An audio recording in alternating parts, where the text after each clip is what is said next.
আল ওবেইদের আকাশ তখনও ছিল রোদ ঝলমলে, শান্ত এক দুপুর, কোথাও শোকের সুর, কারণ গ্রামবাসীরা জড়ো হয়েছিল এক প্রিয়জনের শেষকৃত্যের অনুষ্ঠানে। কিন্তু হঠাৎই সে নীরবতা ভেঙে দিল আকাশ ফুঁড়ে আসা ড্রোনের গর্জন। মুহূর্তেই শান্ত আকাশে ছড়িয়ে পড়ল ধোঁয়া, আগুন আর মানুষের আর্তনাদ। এই দৃশ্য কোনো সিনেমার নয়। সুদানের উত্তর কার্দোফানের আল লুয়াইব গ্রামে ভয়াবহ ড্রোন হামলা চালিয়েছে আধা সামরিক বাহিনী, র্যাপিড সাপোর্ট ফোর্সেস RSF। সংবাদ মাধ্যম আল জাজিরাকে স্থানীয় কর্মকর্তা জানান, বেসামরিক নাগরিকদের লক্ষ্য করে চালানো এই হামলায় প্রাণ হারান অন্তত 40 জন মানুষ।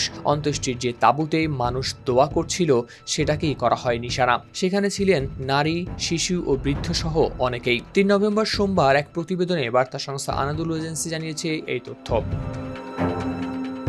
প্রাদেশিক সরকার জানায় এটি বেসামরিকদের উপর RSF এর অপরাধের নতুন অধ্যায়। এটি মানবতার বিরুদ্ধে হামলা। এমন অবস্থায় RSF-কে অবিলম্বে সন্ত্রাসী সংগঠন হিসেবে ঘোষণা করতে আন্তর্জাতিক সম্প্রদায়ের প্রতিও জানিয়েছেন আহ্বান, কারণ তাদের অভিযোগ এই বাহিনী নিরস্ত্র মানুষের উপর বারবার হামলা চালাচ্ছে।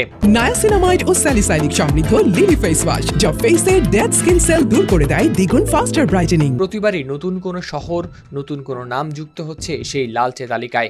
RSF সম্প্রতি ঘোষণা করেছিল তারা শিগগিরই আল ওবেইদ শহরে হামলা চালাবে। একই সঙ্গে স্থানীয়দের নিরাপদ করিডোর ব্যবহার করে শহর ত্যাগ করতেও বলেছিল তারা।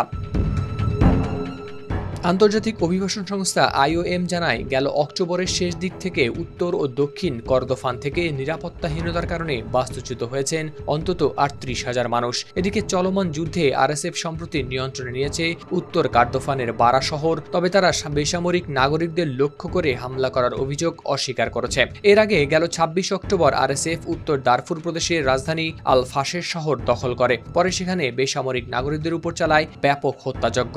যুদ্ধটা যেন এখন শুধু ভূখণ্ড নয়, চলছে মানবতার বিরুদ্ধেও। একদিকে RSF এর আগ্রাসন, অন্যদিকে সাধারণ মানুষের বেঁচে থাকার তীব্র লড়াই। হাওলাদার শামীম, RTV।